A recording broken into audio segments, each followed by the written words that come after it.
Mheshimiwa Mwenyekiti, na kushukuru kwa kunipa nafasi. Basi swali namba 438 ipate majibu ya serikali kwa niaba ya wananchi wa jimbo la Babati mjini. Majibu, Mheshimiwa Naibu Waziri.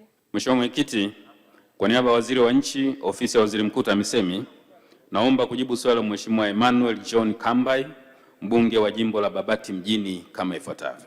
Mheshimiwa Mwenyekiti, halmashauri ya mji wa Babati ni moja ya halmashauri zinazokuwa kwa kasi na hivyo kuwa na uhitaji wa gari la taka lenye uwezo wa kubeba tani 6 kwa wakati mmoja.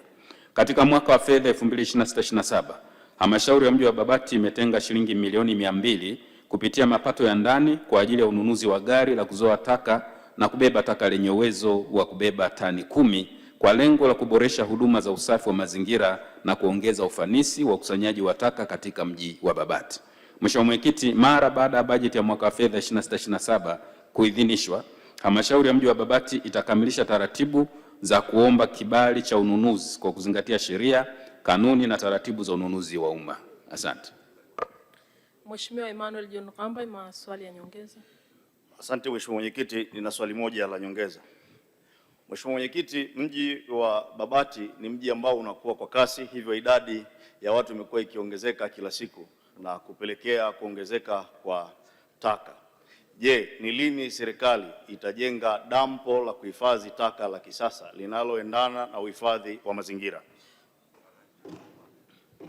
Majibu, Mheshimiwa Naibu Waziri. Asante sana Mheshimiwa Mwenyekiti, nimpongeze sana Mheshimiwa Emmanuel John Kambai, mbunge wa Babati mjini kwa ufuatiliaji wake, lakini nimhakikishie kwamba katika mipango yetu ya uendelezaji wa miji, moja ya kipaumbele cha serikali ni kuhakikisha kwamba miji yetu inakuwa misafi. Na ili iwe misafi tumeendelea kuboresha miundombinu ikiwemo ujenzi wa madampo, na nikuhakikishie pamoja na ununuzi wa gari la taka ambao utafanyika, lakini tuna mipango ya kujenga madampo, na nafahamu halmashauri ya mji wa Babati ni moja ya halmashauri ambazo ziko kwenye mradi wa TACTIC. Kwa hiyo katika miradi hiyo ya TACTIC na miradi mingine ya mapato ya ndani ya serikali kuu, tutahakikisha tunatenga fedha kwa ajili ya kujenga maeneo ya madampo ili kuhakikisha mji wa Babati na miji mingine kote nchini inakuwa misafi.